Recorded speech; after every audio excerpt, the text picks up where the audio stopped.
اعوذ باللہ من الشیطان الرجیم اعوذ بکلمات اللہ التامات من شر ما خلق اعوذ بکلمات اللہ التامات من شر ما خلق اعوذ بکلمات اللہ التامات من شر ما خلق اعوذ باللہ السمیع العلیم من الشیطان الرجیم اعوذ باللہ السمیع العلیم من الشیطان الرجیم اعوذ باللہ السمیع العلیم من الشیطان الرجیم بسم اللہ الرحمن الرحیم هو الذي خلق لكم ما في الأرض جميعا ثم استوى إلى السماء فسواهن سبع سماوات وهو بكل شيء عليم. آج کیا ہے؟ هو الذي خلق لكم، اوپر آیت گزری کیف تکفرون باللہ، کس طرح سے تم کفر کرتے ہو اللہ کا، حالانکہ اس نے تم کو مرنے کے بعد، مردہ ہونے کے بعد زندہ کیا، پھر تم کو مارے گا، پھر تم کو زندہ کرے گا، پھر تم اسی کی طرف رجوع ہو گے. اس کے بعد یہ آیت ہے. وہ کون ہے؟ وہ خدا ہے خلق لکم، جس نے تمہارے لیے پیدا کیا ما فی الارض جمیعا، تمام وہ چیزیں جو زمین میں ہیں. ثم استوى الی السماء، پھر وہ آسمان کی طرف متوجہ ہوا، فسواہن سبع سماوات، پھر ان کو ٹھیک ٹھاک کیا 7 آسمان بنا کر. اور وہ ہر شے سے باخبر اور باعلم ہے، ہر شے کا اس کو علم ہے، عالم ہے ہر شے. یہ طریقہ. اب لفظوں کے معنی ایک ایک کے. هو الذی خلق لکم، هو الذی خلق لکم. ہوا ایک تو ضمیر ہے غائب کی جو راجع ہے اس اوپر کی آیت میں اللہ کے لفظ کی طرف. هو الذی کیف تکفرون باللہ، باللہ میں جو لفظ اللہ ہے اس کی طرف ہو راجع ہے، یعنی اللہ وہ شے ہے، وہ چیز ہے کہ جس نے پیدا کیا تمہارے لیے تمام روئے زمین کی چیزوں. اور ایک ہوا کا لفظ جو ہے یہ موضوع ہے اسم ذات کے لیے، یہ اللہ تبارک و تعالی کی ذات کا نام ہے. جیسے کہ لفظ اللہ ایسے لفظ ہو، اور صوفیہ کرام رضی اللہ عنہم اجمعین کی یہی زیادہ مستعمل ہے بنسبت اللہ. اور یہ سب سے بڑھیا توحید سمجھی جاتی ہے ہو کی. جیسے لا الہ الا انت، لا الہ الا ہو، لا الہ الا اللہ، یہ توحید کے 3 مرتبے ہیں. پہلا مرتبہ لا الہ الا اللہ، دوسرا لا الہ الا انت، اور پھر تیسرا لا الہ الا ہو. اور تحقیق سے یہ ثابت ہوا کہ انی انا اللہ، انا کا سب سے بڑا درجہ ہے، کیونکہ یہ جو توحید کا اظہار ہو رہا ہے یہ موحدین کی طرف سے ہے. لا الہ الا اللہ، لا الہ الا انت، لا الہ الا ہو، یہ موحدین کہتے ہیں. اور ان کے یہ 3 درجے ہیں توحید کے، جس کا اس آیت سے کوئی تعلق نہیں ہے، صرف لفظ ہوا کے معنی میں. وہ بحث کریں گے تو آیت کی تفسیر رہ جائے گی.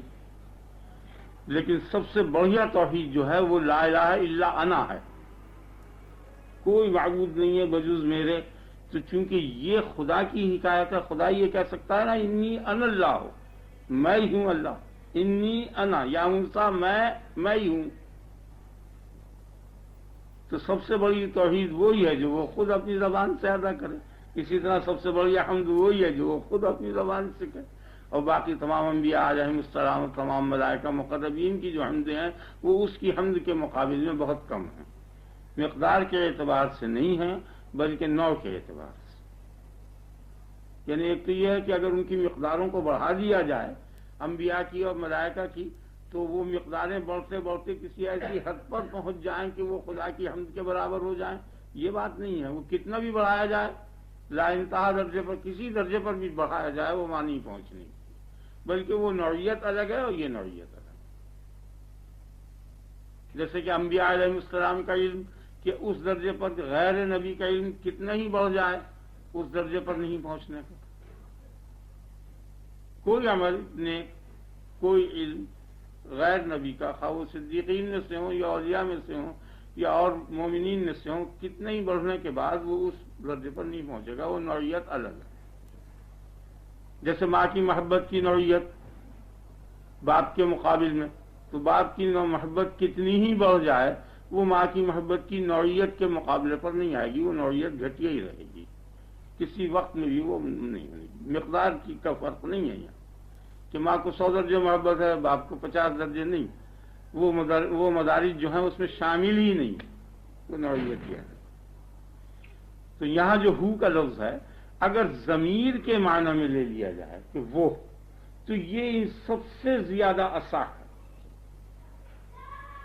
سب سے زیادہ صحیح ہے وہ، کیونکہ جو بھی شے ہے وہ نہیں ہے. جو بھی شے ہے وہ نہیں ہے، کیونکہ جو شے ہوگی جب اس کی بابت یہ پوچھا جائے گا کہ وہ کیا ہے تو جواب میں ایک ایسی چیز پیش کی جائے گی کہ جو وہ نہیں ہونے کی، بلکہ اس کو یہ کہیں گے وہ یہ ہے.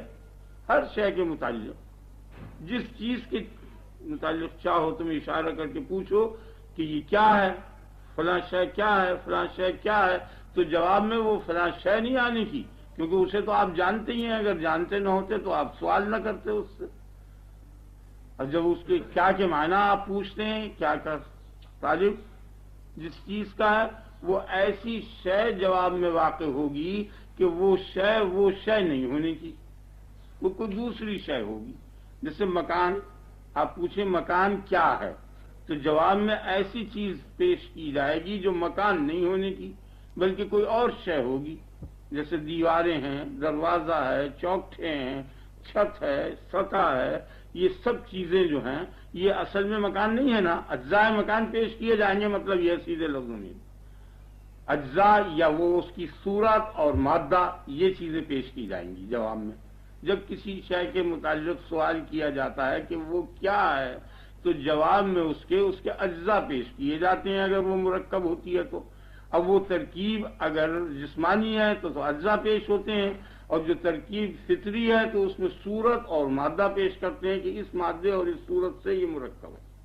اور اگر وہ مفرد ہے تو اس کے متعلق جو سوال کیا جاتا ہے کہ وہ کیا ہے تو وہاں جواب ہوتا ہے اس کے بنانے والے کا اور اس کی غایت کا.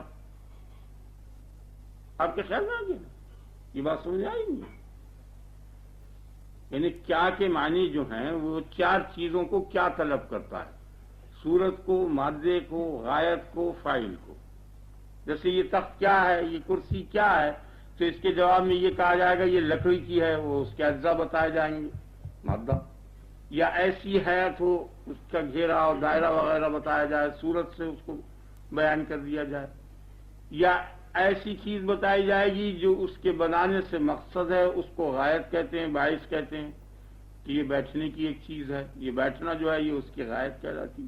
یا یہ کہ بڑھئی نے بنایا ہے، اس کے بنانے والے کا نام لیا جائے گا کہ یہ فلاں کاریگر نے اس کو بنایا ہے. یہ چار جواب ہوا کرتے ہیں کیا کے. ان چاروں میں سے کوئی سا ایک بتا دیا جاتا ہے کبھی، اور کبھی چاروں، یا دو دو تین تین چار چار، بس پانچواں کوئی چیز نہیں ہوتی. تو یہ تمام اشیاء جتنی ہیں کائنات میں، ہر شے کے متعلق جب یہ سوال کیا جائے گا تو انہی چاروں میں سے کوئی شے واقع ہوگی یا یہ چاروں واقع ہو جائیں گی. اور یہ چاروں کی چاروں مستقل ہیں، الگ بالکل اس شے سے، کیونکہ یہ پہلے سے موجود ہوتی ہیں اور وہ شے موجود نہیں ہوتی. جیسے دیوار پہلے ہوتی ہے مکان سے، مکان نہیں ہوتا. چھت پہلے ہو جاتی ہے، مکان نہیں ہوتا. سطح پہلے ہو جاتی ہے، مکان نہیں ہوتا. کیوار پہلے ہو جاتے ہیں، مکان نہیں ہوتا. ان سب کے اجزاء اور مواد سب پہلے سے موجود ہوتے ہیں. مکان ایک ایسی شے ہے کہ جو ان سب کے بعد ہوگی، پہلے سے نہیں ہونے کی. اسی طرح اس کی غایتیں، جیسے کہ رہنا سہنا مکان کی غایت ہے، یہ بالکل اس سے علیحدہ چیز ہے، پہلے سے بھی ہو سکتا ہے. آپ کے خیال میں آ گیا نا؟ تو تصور میں اگرچہ رہنا سہنا مقدم ہوتا ہے لیکن تحقق ہمیشہ جو ہے وہ پیچھے ہوتا ہے اس کا، غایت کا. صرف باقی تمام جتنی چیزیں ہیں وہ سب پہلے سے موجود ہوتی ہیں، اس کے بعد میں وہ مرکب تیار ہوتا ہے. اور انہی مرکبات کے جو اجزاء ہیں یا غایات ہیں انہی سے سوال کا جواب دیا جاتا ہے. تو اللہ تبارک و تعالیٰ کے متعلق جب یہ پوچھا جائے کہ وہ کیا ہے تو وہ چاروں چیزیں ان میں لاگو نہیں ہیں. ان میں سے کوئی کسی شے کے لیے جواب نہیں، نہ تو اس کے لیے کوئی فاعل ہے، نہ اس کے وجود کی کوئی غایت ہے، نہ اس کے اجزاء ہیں کہ جن اجزاء سے اس کی ترکیب ہوئی ہو، نہ اس کے لیے صورت ہے، نہ اس کے لیے مادہ ہے، بلکہ وہ ان سب سے منزہ ہے۔ یہ کائنات میں اور موجودات میں تو یہ چیز جاری ہوگی، اللہ تبارک و تعالیٰ کے لیے نہیں جاری ہونے کی، اس لیے وہ وہی ہوگا اور وہ یہ نہیں ہونے کا۔ یہ کہ معنی یہ غایت، یہ فاعل، یہ مادہ، یہ صورت، تو وہ ہمیشہ وہی ہوگا، یہ نہیں ہونے کا، تو یہ معنی ہوگا۔ تو یہ بہت اچھی چیز ہے۔ کل کائنات جو ہے وہ اصل میں موجود نہیں ہے، اس نے دوسری چیزوں سے مستعار اور قرض وجود لے لیا ہے۔ جب اس سے پوچھا جاتا ہے یہ کس کا وجود ہے، تو جن سے قرض لیا ہے وہ جواب میں وہ چیزیں پیش کی جاتی ہیں کہ اصل میں ان کا ہے۔ تو مکان نے وجود قرض ان سے لے لیا ہے، ان اشیاء نے۔ آگے نا آپ کے خیال میں سیب نے ان تمام اجزاء سے قرض وجود لے لیا ہے، معجونوں نے، سیب نے، آدمی نے، جانور نے، درخت نے، ان کے لیے ذاتی وجود نہیں ہے۔ اور جس کا ذاتی وجود ہوا کرتا ہے، چونکہ وہ قرض لیا ہوا نہیں ہے، اصلی ہے، اس لیے جب اس کی بابت یہ پوچھا جائے گا کہ وہ کیا ہے، تو جواب میں واقع ہوگا وہی، کہ وہ وہی ہے، وہ یہ نہیں ہے۔ اس لیے کبھی بھی سوال کا جواب جو ہے خدا کے متعلق ایسا نہیں ملنے کا جیسا کائنات کے متعلق ملتا ہے، کیونکہ کائنات کا وجود تو قرض لیا ہوا ہے، اس لیے پوچھا جاتا ہے یہ تیرے پاس کہاں سے آیا۔ یہاں بھی اگر کسی کے پاس آپ دیکھ لیں، کسی فقیر کے پاس 1000 2000 روپے یا 10,000 100 کے نوٹوں کی گڈی تو پکڑ لیں گے نا اسے کہ وہ اس قابل نہیں ہے، اس کے پاس اتنے روپے کہاں سے آئے، تو یا تو وہ کسی سے مانگ کے لایا ہے، یا قرض لایا ہے، یا چرائے ہیں، تو بہرحال اس سے سوال ہوگا کہ یہ کہاں سے لایا۔ تو یہ جتنی بھی موجودات ہیں ان سب نے وجود قرض لیا ہے، مستعار لیا ہے، چوری تو نہیں کیا کیونکہ ان میں صلاحیت ہی نہیں تھی چوری کرنے کی، بہرحال قرض انہوں نے وجود لیا ہے۔ اور جب ان سے یہ پوچھا جاتا ہے کہ یہ وجود کی دولت اور نعمت یہ تمہارے پاس کہاں سے آئی، یہ تمہاری ذاتی تو ہو نہیں سکتی، تم تو بے ذاتی فقیر ہو، یہ وجود کا غنا، وجود کی دولت تمہارے پاس کیسے آ گئی، کہاں سے؟ تو جواب میں جہاں سے وہ آئی ہے اس سے جواب دیا جائے گا جس سے لیا، سمجھ آئے گا نا۔ تو تمام موجودات جتنے ہیں جب ان سے سوال کیا جائے گا کہ یہ کیا ہے، تو جن جن سے انہوں نے براہ راست قرض لیا ہے ان سے یہ جواب دیں گے کہ ہم نے اس سے لیا، اس سے لیا۔ ان سے پوچھا جائے گا تم نے کہاں سے لیا، انہوں نے کہا ہم نے اس سے لیا، اس سے لیا۔ بالآخر ایسی جگہ پر جا کر یہ ٹھہر جائے گا کہ جس کا اصلی وجود ہے وہ کہے گا میں نے دی۔ تو یہی معنی ہوگا کہ آپ یہ خیال کریں نا ڈاکٹر صاحب، هو الذی خلق لکم، اللہ کیا چیز ہے، وہ وہی ہے۔ اب اس کو صفت سے بیان کرتا ہے تاکہ اس باریک بات کو عام لوگ نہ سمجھیں کہ پہلے اس نے بیان کیا تھا خلقکم هو الذی کیف تکفرون باللہ، کیف تکفرون باللہ وکنتم امواتا فاحیاکم، احیا کی نعمت سے اس نے ظاہر کیا تھا کہ تم کو مرنے کے بعد، مردہ ہونے کے بعد زندہ کیا۔ اب اس نے منافع کے اعتبار سے ظاہر کیا کہ وہ ہے جس سے تم کو یہ منفعتیں پہنچ رہی ہیں۔ خلق لکم، پیدا کیا اس نے تمہارے لیے، کیا پیدا کیا، ما فی الارض، وہ اشیاء کہ وہ ہیں زمین میں، اور ان کا حال کیا ہے، جمیعا، یہ جمیع حال واقع ہوا، یہ تمام وہ اشیاء جو زمین میں موجود ہیں وہ تمہارے لیے پیدا کی۔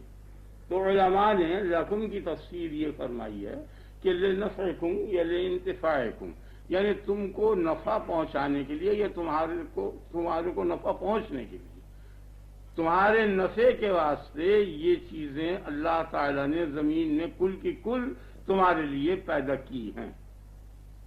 لکم کے معنی لانتفاعکم لنفعکم۔ اب یہاں بہت باریک بات ہے، میرے خیال میں یہ بات ہے کہ لکم کی ضرورت نہیں اس تفسیر کرنے کی لانتفاعکم کی، تمہارے نفع کے لیے پیدا کیا، اس لیے کہ نفع تو بعد میں ہوگا، پہلے تو تم کو پیدا کیا، پہلے تو اصل شے تو تمہارا پیدا کرنا ہے۔ آپ غور کر رہے ہیں نا، آپ بہت باریک بات ہے، غور سے سمجھنا چاہیے۔ ایک تو یہ تمام اشیاء جو ہے تمہاری بقا کے لیے، تمہارے نفع کے لیے، نفع کا تعلق جو ہے وہ بقا سے ہے، بقا جن چیزوں پر موقوف ہے وہ کل اشیاء تمہارے لیے پیدا کر دیں۔ لیکن واقعہ یہ ہے کہ یہ ٹھیک، یہ صحیح ہے یہ بات، لیکن اس کی ضرورت نہیں۔ اول پہلے میں لکم کا لفظ ہے، تمہارے لیے پیدا کیا، اس کو ظاہر سے پھیرنے کی ضرورت نہیں ہے، تعلیل کرنے کی۔ یعنی مطلب یہ ہے کہ تمہارا وجود حاصل کرنے کے واسطے، تمہاری ذاتوں کو متحقق کرنے کے لیے تمام اشیاء کو پیدا کیا. یعنی انسان جو ہے وہ مقصد کائنات ہے، مصنوعات ہے. تمام جتنی مصنوعات اور کائنات اور موجودات ہیں ان سب کی خلقت اور تخلیق صرف اسی لیے ہوئی ہے کہ انسان پیدا ہو. انسان ہی کے پیدا کرنے کے لیے ان تمام اشیاء کو پیدا کیا. کیونکہ نفع کا سوال تو بعد میں ہوگا نا، جب پیدا ہونے کے بعد اس کو بقا کی ضرورت پڑے گی تو اسباب بقا مہیا کر دے گا، اس میں غذائیں، لباس وغیرہ وغیرہ کل چیز آ جائے گی.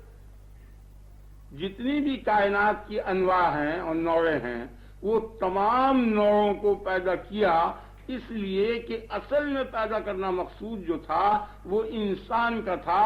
ان اشیاء کا پیدا کرنا مقصود نہیں تھا. ان اشیاء کا پیدا کرنا صرف اس لیے مقصود تھا کہ ان کے ذریعے سے انسان کو پیدا کیا جائے گا. آگے نا آپ کے خیال میں، یعنی اللہ تبارک و تعالیٰ اس بات پر سولہانے قادر ہے کہ وہ پہلے ہی انسان کو پیدا کر دے بغیر زمین آسمان کے پیدا کیے، لیکن اس کی مشیت اسی طرح سے متعلق ہوئی. خیال ہے نا، اور یہ سب اس کے اسباب ہوئے. تو مقصود کائنات جو ہے وہ انسان ہے، اور انسان کے علاوہ موجودات میں کوئی موجود اور مخلوقات میں کوئی مخلوق اور کائنات میں کوئی کائن نہیں ہے. سب اسی کے لیے ہیں. اور دلیل اس بات کی کہ یہ سب اسی کے لیے ہیں، دو دلیلیں ہیں. ایک دلیل تو تاخر ہے، پیچھے ہونا. جو شے پیچھے ہوگی پہلی شے پچھلی شے کے لیے ہوگی. اگر آپ کے خیال مثلا آٹا پہلے ہوتا ہے تو وہ روٹی کے لیے ہے، اب اس میں پانی وغیرہ یا کچھ اور اجزاء ملا کر روٹی پکا لی جائے گی. سمجھ آ گئی نا اچھی طرح سے. جتنے مکان ہیں، اینٹ پتھر روڑا وغیرہ یہ سب پہلے ہوتے ہیں مکان سے. پرزے پہلے ہوتے ہیں مشین سے. موٹر وغیرہ کے تمام مشینوں کے آپ دیکھ لیجئے جو بھی چیز بنے گی جن چیزوں سے وہ چیزیں ان سے پہلے ہوا کرتی ہیں. تو پہلی چیزیں جتنی ہوا کرتی ہیں وہ پچھلی چیز کے ذریعے سبب اور مبادی ہوا کرتے ہیں، وہ مقصود نہیں ہوا کرتے. خیال آ گیا. جیسے مفرد ادویات، اب ان سے معجونیں بنتی ہیں تو معجون کا بننا مقصود تھا، اور ان کے لیے جو مفرد اجزاء ہیں وہ ذرائع اور اسباب ہیں، ان کے لیے وہ مقصود نہیں ہوا کرتے. اور وہ صرف اسی لیے مقصود ہوا کرتے ہیں کہ ان کے ذریعے سے یہ مرکبات تیار ہو جائیں. تو ایک دلیل تو اس کے مقصود ہونے کی یہ ہے کہ انسان جو ہے جتنی بھی نوع موجودات ہیں، انواع موجودات ہیں، ان سب میں پیچھے آئیے. اور دوسری دلیل یہ ہے کہ وہ جتنے انواع موجودات ہیں وہ براہ راست یا بالواسطہ اس میں کھپ رہے ہیں اور خرچ ہو رہے ہیں. مثلا تمام حیوانات اس میں خرچ ہو رہے ہیں، تمام نباتات حیوانات میں خرچ ہو رہے ہیں، تمام یہ جتنی غیر نامی چیزیں ہیں وہ نباتات میں خرچ ہو رہی ہیں. زمین کے اجزاء سے نباتات بن رہے ہیں، نباتات سے حیوانات بن رہے ہیں، حیوانات سے انسان بن رہے ہیں. یہ ترتیب اس بات پر دلالت کر رہی ہے کہ انسان جو ہے وہ اصل میں مقصد ہے، اور انسان کی ان میں سے کسی چیز میں بھی خرچ نہیں ہو رہا. کل اشیاء اس میں خرچ ہو رہی ہیں، یہ کسی چیز میں خرچ نہیں ہو رہا. یہ چیز سمجھ تو معلوم ہوا کہ مقصد تخلیق جو ہے، خالق کا مقصد جو ہے اس کائنات کے بنانے سے صرف انسان ہی ہے اور کوئی نوع نہیں. خیال میں آ گیا نا اچھی طرح. اور یہی دلیل اس بات کی ہے کہ ملائکہ علیہ السلام جو ہیں اور ملائکہ مقربین جو ہیں ان کو سب سے پہلے بنایا. ان کا پہلے بننا دلیل ہے اس بات کی کہ وہ ذرائع اور سبب موجودات کے بنیں گے. وہ افضل الکائنات نہیں ہے، افضل الکائنات نوع انسانی ہے. خیال میں آ گیا نا، ملائکہ سے افضل ہیں گے. سمجھ آ گیا نا اچھی طرح. اور اگر ملائکہ کا بنانا مقصود ہوتا تو جس وقت ان کو بنا دیا تھا مقصد حاصل ہو گیا. اب ضرورت آگے بنانے کی نہیں تھی، کام جاری نہیں رکھنے کی ضرورت تھی. جس مقصد کے لیے ایجاد کیا تھا وہ مقصد حاصل ہو گیا، یعنی ملائکہ ہو گئے. اب آگے وہ کام بند ہو جانا چاہیے تھا لیکن کام بند نہیں ہوا، تو معلوم ہو گیا کہ ان کا بنانا مقصود نہیں تھا، مقصود انسان کا. اگیا آپ یہ بہت بڑھیا دلیل ہے جو میں نے آپ کے سامنے بیان کر دی. اور کوئی نوع اس قابل نہیں جو انسان سے افضل ہو.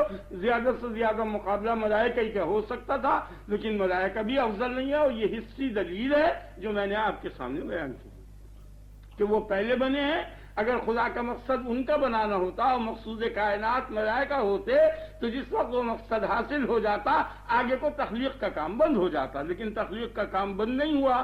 ان کے بعد آسمان اور زمین اور سورج اور چاند اور کواکب اور جو کچھ ان میں چیزیں ہیں وہ بنتی رہی، یہاں تک کہ ہوتے ہوتے ہوتے ہوتے انسان بن گیا. اب انسان کے بعد کسی شے کی تخلیق نہیں ہوئی، کیونکہ جتنی بھی اشیاء تھیں وہ سب انسان میں صرف و خرچ ہوتی رہیں، اور باقی کسی انسان کسی میں خرچ نہیں ہوا۔ کوئی اور نوع بنتی تو یہ اس کا جا کے جز بن جاتا، سمجھ آ گیا نا؟ جیسے بکرا بھیڑا انسان کے بدن کا جز بن گیا، انسان کسی اور کا جز بن جاتا، لیکن کسی اور کا یہ جز نہیں بنتا، بلکہ مرنے کے بعد یہ اتنا بیکار ہوتا ہے کہ اس کو جلا دیا جاتا ہے، زمین کے اندر رکھ دیا جاتا ہے، نظروں سے پوشیدہ کر دیا جاتا ہے۔ اس کے علاوہ کوئی شے ایسی نہیں ہے کہ جو کسی نہ کسی کام زندگی میں یا موت میں یا اچھی حالت میں یا بری حالت میں نہ آئے، وہ ضرور خرچ ہو جاتی ہے۔ اگر کوئی مر بھی جاتا ہے جانور تو مردہ جانور کو پھینک دو، لیکن اس کے باوجود اس کی کھال ضرور اتار لیتے ہیں کہ وہ کام میں آ جاتا ہے۔ اور بدن انسان جو ہے وہ اس قابل بھی نہیں رہا مرنے کے بعد بھی، سمجھ جائے گا نا؟ تو زندگی میں یہ کسی نوع انسانی کے کام آئے، نہ مرنے کے بعد کسی کام آئے۔ کیا کل شے اس کے لیے ہے۔ اور دوسری جگہ فرمایا وَسَخَّرَ لَكُم مَّا فِي السَّمَاوَاتِ وَمَا فِي الْأَرْضِ جَمِيعًا، تمام اشیاء کائنات جو آسمانی ہیں وہ اور زمینی ارضی ہیں وہ سب تمہارے فرمانبردار اور تمہارے لیے مسخر کر دی گئی ہیں۔ تو کل نظام عالم جو ہے وہ انسانی کے لیے ہے۔ تو کائنات میں کوئی کائنات ایسی چیز نہیں ہے کہ انسان اس کے لیے ہو، اگر ہوتا تو اس میں کھپ جاتا۔ آگے آپ کے خیال نہیں سمجھ آیا؟ ذہن میں بیٹھ گیا نا؟ تو اب دو ہی صورتیں، یا تو یہ بیکار چیز ہے، یعنی جو شے کسی شے کے لیے نہیں ہے، بیکار ہونے کے یہی معنی ہے۔ تم کوئی چیز یاد تو رکھا کرو، یہ شے عبث ہے، بیکار ہے، اس کے معنی یہ ہے کہ اس کا وجود کسی دوسری شے کے لیے نہیں ہے، یہ معنی بیکار ہونے کے ہیں۔ ایک ایک بات یاد رکھا جایا کرو، ویسے تبرک نہ سنا کرو، سمجھ لیا کرو۔ تبرک تو فعل اللہ کا ہے، وہ تم کو برکت نازل کرے گا، تم ارادہ کرو تو نہ کرو تھا، وہ تو اس کا کام ہے، برکت نیک نیتی پر تمہاری ہوگی۔ تمہیں تو بات سمجھنی چاہیے، جو شے کسی شے کے لیے ہے اسے تو باکار کہا جاتا ہے، جو شے کسی شے کے لیے نہیں ہے۔ اب یہی مکان ہے، اگر اس رہنے کے لیے ہے یہ موضوع، اس کو جو وضع کیا گیا ہے، بنایا گیا ہے، صرف رہنے سہنے کے لیے بنایا گیا ہے، اگر رہن سہن اس میں نہ ہو تو یہ بیکار ہو جائے گا نا، یہ نہیں تو اس کا وجود اس کا ہونا ایسا ہی ہوگا جیسے نہ ہو۔ جس جگہ مکان نہیں بنا ہوا وہاں بھی کوئی نہیں رہتا سہتا، اور یہ مکان بنا ہوا ہے یہاں بھی کوئی رہتا نہیں سہتا، تو نہ ہونا نہ ہونے کے برابر ہو گیا۔ جب ہونا نہ ہونے کے برابر ہوا تو ایجاد فضول ہو گیا، وجود لغو ہو گیا۔ یہی معنی عبث اور لغو کے ہیں، سمجھ آئے گا نا؟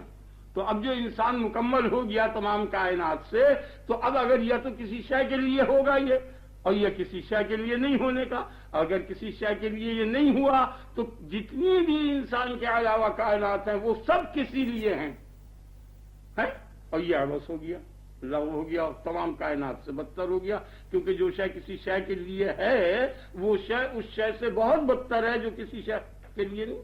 آپ سمجھتے ہو؟ جو شے کسی شے کے لیے نہیں ہے وہ بہت بدتر ہے اس شے سے کہ جو کسی شے کے لیے ہے۔ اگر آپ کے خیال اب سمجھ گئے نا؟ یہ نہیں جیسے گوشت ہے، قورمہ ہے، پلاؤ ہے، اگر یہ سڑ جائے یا اس میں چوہا پڑ جائے یا کسی قسم کی خرابی آ جائے تو یہ کسی کام کا نہیں رہا، کسی کے لیے نہیں ہوا۔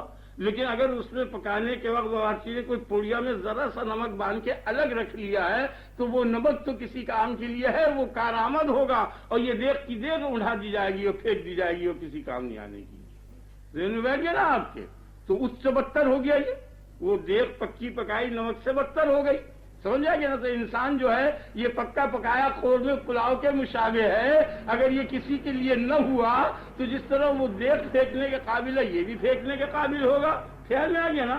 اور جس طرح سے کہ اس کے مقابل میں جو اس کا ننا سا جز گھٹیا سے گھٹیا نمک بچا ہوا ہے وہ رکھنے کے قابل ہے اور وہ مفید چیز ہے اور کسی لیے ہے، وہ اس سے افضل ہو جائے گا کہ اسے گھر میں رکھیں گے اور اسے پھینک دیں گے، خیال میں آ گیا نا؟ اچھی طرح تو وہ دیکھ اس سے بدتر ہو گئی نمک سے، اسی طرح انسان تمام موجودات سے بدتر ہو جائے گا۔ یہی معنی اولئک کالانعام بل هم اضل واولئک هم شر البریہ، یہ تمام کائنات سے بدتر ہیں۔ یہ پہلے فرمایا مثل چوپایوں کے ہیں، یہ چوپایوں سے بھی بدتر ہیں، اور دوسری جگہ فرمایا کہ یہ شر البریہ، شر الخلائق، تمام موجودات سے بدتر ہے، کہ وہ ہر موجود کسی لیے ہے، بدتری اور بہتری کے یہ معنی نکلے، اور یہ کسی کے لیے نہیں۔ اسی وجہ سے یہ کہے گا یا لیتنی کنت ترابا، کاش کہ میں مٹی ہوتا، یعنی کم سے کم درجے کی جو چیز ہے، جیسے کھانے پینے میں نمک مٹی ہے، یہ کم سے کم نشست ہے وجود کی، وہی مجھے مل جاتی، لیکن وہ بھی نہیں ملنے کی۔ خیال نہ ان سے ہی بدتر تو وہ پھینکنے کے قابل ہوا. اسی پھینکنے کے معنی جو ہیں جہنم کے، اور جہنم کی کوئی حقیقت نہیں ہے کہ یہ کائنات موجودات سے خارج ہو جائے گا. وجود کی کوئی نعمت سے نہیں ملی. یہی معنی. اللہ تعالیٰ ہمیں رکھے، آپ کو بھی مجھ کو بھی. اللہ تعالیٰ انجام بخیر کرے. سمجھ میں آ گیا نا آپ کی ذہن بیٹھ گیا نا. تو مقصد یہ ہے کہ خلق لکم، یعنی تمہارے واسطے یہ تمام کائنات بنائی گئی ہے. اور یہ ظاہر بات ہے کہ جو شے جس شے سے بنتی ہے اسی شے سے اس کی مرمت کی جایا کرتی ہے. وہی اجزاء دوبارہ پھر بقا میں صرف ہوا کرتے ہیں. یاد رکھیں. سمجھ گئے نا آپ؟ یہ نہیں بہت اچھی بات ہے، یہ سمجھ لو اچھی طرح سے. یعنی اسباب بقا جو ہیں وہ ذات جن چیزوں سے پیدا ہوئی ہے وہی چیزیں بقا میں صرف ہوں گی. اور وہ بہت زیادہ ہوا کرتی ہیں کہ جو شے کسی شے سے بنتی ہے، بنی ہوئی شے نہ بنی ہوئی اشیاء سے کم ہوتی ہے اور نہ بنی ہوئی اشیاء زیادہ ہوا کرتی ہیں. ہمیشہ بنانے کے بعد سامان بچ رہا کرتا ہے. ذہن میں آیا نا؟ وہ وافر ہوتی ہے. خیال میں آ گیا نا آپ کے؟ یہ نہیں آیا؟ جب بھی آپ مکان بنوائیں گے، جب بھی موٹر بنوائیں گے، تو جن پرزوں سے وہ بنایا جائے گا اور جن اجزاء سے، وہ بننے کے بعد بھی کچھ باقی رہ جائیں گے. یعنی ظاہر ہوں گے. مطلب یہ سمجھ میں آ گیا نا اچھی طرح. تو انسان جن اجزاء سے پیدا ہوا ہے وہی اجزاء جو ہیں اس کی بقا میں خرچ و صرف ہوں گے اور وہ اس سے بہت زائد ہیں. سمجھ آ گیا نا. تو قوت غذا وہ اجزاء جن سے کہ اس کا قیام ہوا ہے وہ اجزاء اس سے بہت زائد ہیں. اس لیے کبھی بھی یہ کھٹکا نہیں کرنا چاہیے کہ غذا کی قلت ہو جائے گی یا کچھ ہو جائے گا یا بس کنٹرول. یہ چیزیں جو ہیں یہ غلط ہیں. ہمیشہ اسباب بقا باقی سے زیادہ ہوا کرتے ہیں. اب زیادہ اس مسئلے پہ ہم گفتگو نہیں کرنا چاہتے. اس کو غیر متعلق ہے تو، اور دوسرے یہ کہ ممکن ہے کہ یہ چیز جو ہے یہاں کے محل کے مناسب نہ. ورنہ اگر آپ ہم سے علیحدگی میں ملیں تو ہم آپ کو اچھی طرح سے 1 اور 2 3 کی طرح سمجھا دیں کہ یہ بالکل صحیح بات ہے جو شرع نے بیان کی، اور جو شرع کے خلاف باتیں بیان کی گئی ہیں وہ صحیح نہیں. آپ کی سمجھ آ گیا نا. تو خلق لکم ما فی الارض، پیدا کیا تمہارے لیے تمام روئے زمین کی چیزوں کو، کہ وہ تمام چیزیں براہ راست یا بغیر بالواسطہ وہ آپ کے وجود میں دخیل ہیں. اور چونکہ جو چیزیں وجود میں دخیل ہیں وہی چیزیں بقا میں دخیل ہیں. اس تمام اشیاء جو ہیں اس لیے تمہاری سب چیزوں کو پیدا کر دیا. ذہن بیٹھ گیا نا آپ کو؟ یہ بڑی نعمت ہے. پہلی نعمت تو یہ تھی کہ ادراک ہو نعمت کا، تو پہلے تمہیں زندہ کر دیا. اس کے بعد یہ تمام اسباب مہیا تھے. خلق. اب خلق کے کیا معنی؟ پیدا کیا. پیدا کرنے کے کیا معنی؟ ایجاد کیا. معتزلہ تو یہ کہتے ہیں کہ خلق کے معنی تقدیر کے ہیں، اندازہ کرنے، شے کو معین کرنا اور اس کا اندازہ کرنا. اور اہل سنت والجماعت کا عقیدہ یہ ہے کہ خلق کے معنی ایجاد کے ہیں، یعنی پیدا کیا تم کو، جس کا اردو لفظ ہے پیدا کرنے کا. تو اللہ ہی نے تم کو پیدا کیا ہے اور کوئی نہیں پیدا کرنے والا. دلیل اس کی بدیہی ہے. یہی کافی ہے کہ تم کو پیدا کیا. تمہیں خوب یہ معلوم ہے کہ پہلے تم نہیں تھے اور پھر ہوئے. اس علم میں کسی قسم کا کسی کو شک نہیں ہے. اور پھر اس کے بعد نہیں ہونے کے اس میں بھی کسی کو شک نہیں. یہاں تک کہ جانور بھی جانتے ہیں کہ مر جائے گا. اگر موت کا علم جانور کو نہ ہوتا تو وہ بھیڑیے سے بکری ڈر کر نہ بھاگتی، نہیں آپ کے خیال، یا گڑھے سے بچ کر نہ جاتی.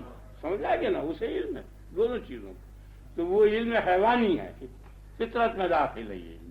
اگر آپ حصی مشاہدات کو دیکھتے چلے جائیں تو تمام علوم آپ کو حاصل ہو جائیں گے جن کی صحیح حکایت قرآن نے کی ہے. آپ کریں گے تو کچھ صحیح ہوگی کچھ غلط ہوگی. اگر قرآن پر منطبق کرتے چلے جائیں گے صحیح باتیں ملتی چلی جائیں گی. قرآن سے ہٹ کر دیکھیں گے غلطی ہو جائے گی. آگے نا آپ کے خیال میں؟ تو قرآن جو ہے یہ واقعات کی صحیح حکایت کا نام ہے. سمجھ گئے نا؟ واقعات اور کائنات کی صحیح حکایت جو یقینی ہے اس حکایت کا نام تو قرأت ہے، قرآن ہے. اور جو واقعات کی حکایت غلط ہے اس کا نام فلسفہ ہے. یاد رکھو. اور اس کا ذہن بیٹھ گیا نا؟ آپ سمجھ گئے نا؟ ہزاروں برس سے لوگ جو ہیں حماقت میں پڑے اور گمراہی میں پڑے اس کے نور. کیونکہ وہ شے کا صحیح علم تو اسی کو ہوگا نا کہ جس شے کو جس نے بنایا ہے. اور یہ موٹر جس شخص نے بنائی ہے اس کو جتنی اس پرزوں کی معلومات ہوگی آپ کو نہیں ہو سکتی، اور اگر ہوگی تو اسی کے بتانے سے ہوگی. اور خود آپ دیکھیں گے تو بعضی چیزوں کے حالات آپ کو بے شک معلوم ہو جائیں گے، لیکن بعضی چیزیں نہیں سمجھ میں آئیں گی جب تک کہ بنانے والا نہ بتائے. دل میں بیٹھ گیا نا آپ کے اچھی طرح. تو خالق کائنات کو صحیح علم ہے کائنات کا، اس لیے وہ کائنات سے جب حکایت کرے گا اور ان کے متعلق بیان کرے گا وہ حکایت اور بیان تو صحیح ہوگا. اور اگر عقلی حکایت کرے گی تو وہ ممکن ہے کہ کہیں صحیح بھی ہو لیکن اکثر غلط ہو. اور جو صحیح ہوگا اس کی صحت کا یقین نہیں ہونے کا. اگر عقل کوئی بات صحیح کہہ بھی دے گی تو اسے یہ نہیں پتہ چلے گا کہ میں صحیح کر رہی ہوں، کیونکہ وہ منظوری لینی پڑے گی نا مالک خالق کائنات سے کہ آیا تو نے یہ چیز اسی لیے رکھی ہے نا. آپ سمجھ گئے نا؟ تو پھر وہ منظوری دلیل ہو گئی اس بات کی کہ بیان صحیح اسی کا ہوگا. ذہن میں بیٹھ گیا نا؟ تو یہ قرآن شریف ایسی چیز ہے کہ یہ مسلمان قوم کی تباہی کا سبب صرف یہی ہوا ہے کہ اس نے برکتاً اس کو سر پہ رکھا ہے اور طاق میں رکھا ہے اوپر، اور اس کے اوپر عمل نہیں کیا، نہ اسے سمجھا اور نہ سمجھنے کے بعد اس پر عمل ہوا. اور یہ دور 1000 برس سے ہے، 300 سال تک عمل رہا اور اس کے بعد یہ بتدریج گھٹا اور چند افراد میں آن کے یہ محدود ہوتا چلا گیا. ہر صدی میں کیا نہیں، جو خانقاہوں میں تھے یا مدارس میں تھے، چند اولیاء اللہ میں، چند اقطاب میں، چند ابدالوں میں یہ آن کے محدود ہو گیا. عوام سے یہ جاتا رہا. سمجھ آ گیا نا آپ کی اچھی طرح سے؟ یہی قوم کی تباہی کا سبب بنا ہے اور کوئی سبب نہیں. اس کے جو بڑے بڑے اجزاء جس کا تعلق نظام عالم سے تھا، غیر مسلموں نے اسے دیکھ کے اپنا لیا اور اس کو اپنا معمول بنا لیا. ان کی ترقی کا سبب بھی یہی قرآن ہوا ہے. وہ کوئی شے ایسی نہیں بیان کر سکتے، کوئی قانون یورپ اور امریکہ ایسا نہیں بیان کر سکتے جو خدا کی کتاب میں نہ ہو، اگر وہ صحیح ہے. جب غلط سے تو ہمیں بحث ہی نہیں. کوئی صحیح قانون دنیا کا کوئی انسان نہیں بیان کر سکتا کہ جس کی سند قرآن کے اندر موجود نہ ہو. خیال ہے نا؟ عقل سے بیان ہی نہیں کر سکتے، عقل میں قابلیت ہی نہیں ہے. آگے نا آپ کے خیال؟ اس لیے کہ صدق تو انصاف جبری چیز ہے اور انسان میں قدرت ہے صدق و کذب کی. نہیں سمجھ میں آیا؟ یعنی انسان تو قادر ہے نا صدق و کذب دونوں پر. سمجھ آ گیا نا؟ جب دونوں پر قادر ہوا تو واقع ایک بھی نہیں ہونے کا. قدرت برابر ہو گئی نا، جتنا قادر وہ صدق پر ہے اتنا ہی قادر کذب پر ہے. جب دونوں کی طرف قدرت برابر ہو گئی اور مساوات ہو گئی تو وقوع کسی ایک کا بھی نہیں ہونے کا. تو جب تک قادر ہے وہ، جب تک وہ صادق لازم الصدق نہ رہا. خیال میں آ گیا نا؟ تو قدرت میں تو مساوات ہے اور ہونا چاہیے تھا لازم الصدق. اور لزوم کہتے ہیں امتناع انفکاک کو، جدا نہ ہو سکنا. جیسے آگ کو گرمی لازم ہے، اس کے معنی یہ ہے کہ گرمی آگ سے جدا نہیں ہو سکتی. یہ معنی لزوم کے ہیں، جس کے لیے اردو کا لفظ چمٹنے کا ہے. چمٹی ہوئی ہے گرمی آگ کو، جدا نہیں ہو سکتی. اور صدق جو ہے صادق کو چمٹا ہوا نہیں ہے، کبھی چمٹتا ہے کبھی جدا ہو جاتا ہے. نہیں سمجھا آپ؟ یعنی ہر وقت تو صادق نہیں ہوتا نا. نہیں سمجھ آئی بات؟ میں یہی تو ذرا سا ٹکڑا تھا آپ کے خیال فرمائیں. لازم نہیں ہے. جب لازم نہ رہا تو عقل انسانی اس قابل نہ رہی. لازم نہیں رہا نا، کیونکہ عقل تو قادر ہے نا. تو جب تک قادر ہے اس وقت تک لازم نہیں ہونے کا. لازم ہوتے ہی مجبور ہو جائے گا. اور قدرت اور جبر میں ہے مقابلہ، تضاد ہے نا. تو وہ یہ تو قادر ہے صدق پر، لازم الصدق نہیں رہا. لازم الصدق ہو تو مجبور ہو جائے صدق پر، اور مجبور یہ ہے نہیں، یہ ہے قادر. تو یہ کبھی بھی لازم الصدق نہیں ہونے کا. تو اس کی بات کبھی بھی سچی نہیں ہونے کی. تو اس کو نہ خود کبھی ہدایت ہوگی نہ دوسرے کو ہدایت کرے گا. تو انسانیت سے خارج ہے تصدیق جو ہے. خیال میں آ گیا نا؟ تو لہذا ایسی شے ہونی چاہیے جو لازم الصدق ہو. ذہن بیٹھ گیا نا؟ اور اس کا اختیار باقی رہے. وہ صرف وہ انسان ہو سکتا ہے کہ جو انسان انسانیت سے معراج پا کر مخاطب رب العالمین بن جائے. نہیں آیا تو خیر میں اب وہ لازم الصدق ہو گیا. تو انسانیت کی حیثیت سے اس کی بات انکار اور اقرار کے قابل ہوگی، اور مخاطبیت کی حیثیت سے نہایت سچی ہوگی.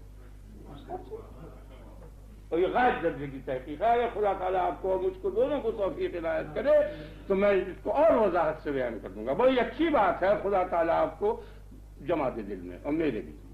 سمجھ میں آ گیا نا؟ تو وہ انسان کے جو لازم الصدق ہے وہ ہی ہدایت کر سکتا ہے اور کوئی نہیں کر سکتا. اور اگر لازم الصدق غیر انسان ہوگا تو یہ بالکل مجبور ہو جائے گا, اس کی انسانیت جاتی رہے گی. اس لیے اگر غیر انسان نے آن کے یہ کہہ دیا خدا ایک ہے, نہیں سمجھا؟ جیسے کہ یہ پان بولنے لگے, یہ درخت بولنے لگے, یہ دیوار بولنے لگے, یا ملائکہ آن کے کہنے لگے, یا خدا خود کہہ دے, تو کسی کی بھی مجال نہیں جو اس کے خلاف کر سکے. تو اس وقت میں انسانیت جاتی رہتی ہے. تو غیر انسان اگر ہدایت کے لیے آتا ہے تو انسانیت کھو بیٹھتا ہے. اور انسان بغیر نبوت کے اگر ہدایت کرتا ہے تو وہ ہمیشہ اس قابل ہی نہیں ہے, اس میں قابلیت ہی نہیں. لہذا وہ انسان ہونا چاہیے. آپ سمجھے نا, انسانیت کی شرط اس لیے لگائی کہ یہ سامعین جو کہ انسانی ہے سب کے سب, آپ سمجھ گئے نا, یہ اقرار انکار ان کا اختیار باقی رہے. اور مخاطبیت کی قید اس لیے لگائی کہ ایسا انسانوں کی جو لازم الصدق ہو. لہذا وہ صرف وہ انسان جس کو نبی کہتے ہیں وہی اس قابل ہے کہ جو باقی انسانوں کو ہدایت کرے. اور نہ خدا ہدایت کرے گا نہ خدا کے انسان کے علاوہ کوئی مخلوق ہدایت کرے گی. کل نہ انسان کی عقل ہدایت کرے گی, دونوں میں صلاحیت. ذہن بیٹھ گیا نا آپ کے؟ آپ مطلب تو سمجھ گئے نا اچھی طرح سے؟ خوب ٹھیک. بس تو اب آپ اس بات کو غور کیجئے کہ یہ بالکل بدیہی بات ہے کہ پہلے آپ نہیں تھے. بدیہی کے معنی ظاہر کے ہیں, کھلی بات ہے. ہر شخص اس بات کو جانتا ہے کہ پہلے نہیں تھا اور پھر ہوا. تو اب یہ ہونا یا تو بعین ہی وہ نہ ہونا ہے. کہ یہ ایک ذرا سا ٹکڑا آیا, غور کرنے سے جلدی سمجھ میں آ جائے گا باریک. یعنی یہ جو ہوا ہے اس کا ہونا نہ ہونے سے پیچھے ہے نا. پہلے نہیں تھا اور پھر ہوا, یہ تو کھلی بات ہے, اس میں تو کوئی شبہ ہی نہیں. تو یہ ہونا اس کے نہ ہونا کا بالکل عین ہے. یعنی جو نہ ہونا تھا وہی ہونا ہوا. تو وہ نہ ہونا تو دائم تھا, تو ہونا بھی دائم ہونا چاہیے. تو معلوم ہو گیا عین تو ہے. اور یہ قطعی حق ہے کہ پہلے نہیں تھا. تو پھر کون سا نہ ہونا ہے کہ جس نہ ہونے میں ہونے کی قابلیت ہے. آپ غور کرو, خدا تم کو توفیق دے اور تمہارا بھلا کرے, اللہ تعالیٰ میرا بھی بھلا کرے اور انجام بخیر کرے. بہت بڑھیا بات ہے. سارے یورپ کو چیلنج کر سکتے ہو, تمام ان لوگوں کو جو منکر باری تعالیٰ ہیں. آپ بڑی بڑھیا بات ہے. یعنی یہ عدم جو بالکل جس میں صلاحیت نہیں ہے وجود کی, عدم محض جو پہلے نہیں تھا, وہی نہ ہونا اگر ہونا ہو تو وہ نہ ہونا دائم ہے. ہمیشہ لاکھوں برس سے آپ نہیں تھے, اور وہ نہ ہونا ہی اگر آپ کا ہونا ہو تو لاکھوں برس سے آپ ہوں, لیکن آپ نہیں ہیں. تو معلوم ہوا کہ نہ ہونا تو ہونا ہوا نہیں. اب ایک نہ ہونا ایسا ہوتا ہے کہ جو جس میں صلاحیت اور قابلیت اور استعداد ہوتی ہے ہونے کی. جیسے انڈا, کہ یہ مرغ کا نہ ہونا تو ہے لیکن ایسا نہ ہونا ہے کہ مرغ ہونے کی قابلیت اس میں موجود ہے. آپ سمجھ گئے نا؟ تو یہ انڈا صلاحیت ہے, یہ ایسا عدم ہے, عدم مرغ. کیسا عدم کہ جس میں صلاحیت وجود مرغ کی ہے. آپ کے خیال میں ذہن بیٹھ گیا نا؟ اس سے ہوا پھر وہ آدام جیسے نطفہ ہے, غذائیں ہیں, تمام مادے جتنے بھی ہیں اس سے قبل کے, یہ سب وہ آدام ہیں, وہ عدم ہیں یہ کہ جن عدموں میں وجود کی قابلیت اور صلاحیت اور استعداد ہے. ان سے ہوا. سمجھو اسے. یہی دھوکہ لگا ہے تمام فلسفیوں کو, یہی دھوکہ لگا ہے تمام دہریوں کو. سمجھ آ گیا نا کہ اس میں قابلیت تھی, یہ ہو گیا. ارے جب تک قابلیت کسی شے میں رہے گی کسی شے کی, تو وہ جب تک قابلیت جس شے کی رہے گی, وہ قابلیت جب تک باقی رہے گی اس وقت تک وہ شے نہیں ہوگی. آپ سمجھتے؟ ہر لکڑی میں اس کیوڑ بننے کی قابلیت ہے. جتنے بھی درختوں میں لکڑیاں ہیں یا کٹی ہوئی یا چیری ہوئی پڑی ہوئی ہیں, ان سب میں مکان کے کیوڑ بننے کی قابلیت ہے. تو جب تک ان میں وہ قابلیت رہے گی اس وقت تک وہ کیوڑ نہیں بننے کی. نہیں سمجھا؟ ہر دودھ میں قلاقند بننے کی قابلیت ہے اور دہی بننے کی. تو جب تک دودھ رہے گا اور اس میں قابلیت دہی کی رہے گی اس وقت تک وہ دہی نہیں ہونے گا. پھر کہاں سے ہو گیا؟ تو معلوم ہو گیا کہ نہ یہ عدم محض سے ہے، نہ یہ عدم صالح سے ہے، بلکہ عدم سے باہر کوئی اور قوت ہے کہ جو اس کو محض اپنے قہر سے مخور کر کے اور محض اپنے ارادے سے اس کو اور مشیت سے پیدا کر رہا ہے۔ وہی خالق ہے تمام اشیاء کا، اور جو چاہتا ہے سو کرتا ہے۔ بڑی برہان قہار مجھے آپ نے خیال بنا، بڑی عجیب دلیل رن بیٹھ گیا نا، یہ بکے بکے چلے جاتے ہیں آدم سے آیا آدم سے آیا۔ ایک دفعہ ایک قصہ چلا تھا، بہت عرصہ ہوا دہریوں سے، جو دہری خیال کے وہ قوم تو مٹا گئی لیکن وہ تخیل باقی رہ گئے ہیں نا کہ آدم سے وجود میں آیا۔ یہ غلط باتیں مشہور ہو گئی۔ جو بھی شے بنی ہے آپ دیکھیے وہ صلاحیتیں نہیں ہوتی، بلکہ سب چیز کا خالق خدا ہے، اور وہ دھوکہ ہے، پردس کی وجہ سے نظر نہیں آتا۔ مثلا آپ کہیں گیہوں سے بنی روٹی، ٹھیک ہے نا، یہ نہیں تو اب وہ شے جو بنی ہوئی ہے وہ شے ہے کہ جس شے کی بنا پر اس شے کو شے کہا جا رہا ہے۔ یعنی روٹی بعین ہی گیہوں نہیں ہے یا گیہوں کا آٹا نہیں ہے، بلکہ روٹی ایک اور وجود ہے، آٹا ایک اور وجود ہے، گیہوں ایک اور وجود ہے۔ سمجھ میں آ گیا نا آپ کے؟ یہ نہیں آیا؟ سمجھ میں آ گیا نا؟ تو یہ روٹی آٹے سے تو آئی، زیادہ سے زیادہ یہی تو کہا جائے گا نا، یہی تو کہتے ہیں یہ اہل طبائع، آٹے سے آئی نا۔ تو اب یہ تو آٹا بعین ہی روٹی ہے، تب تو آنا بیکار ہو گیا، اور اگر وہ غیر ہے آگے نا آپ کے خیال میں، تو جب یہ روٹی جو ہے یہ وجود ہے روٹی کا، تو قطعی وہ آدم ہو گیا۔ وہ کہتے ہیں آدم سے نہیں آ سکتا، آدم میں ہے۔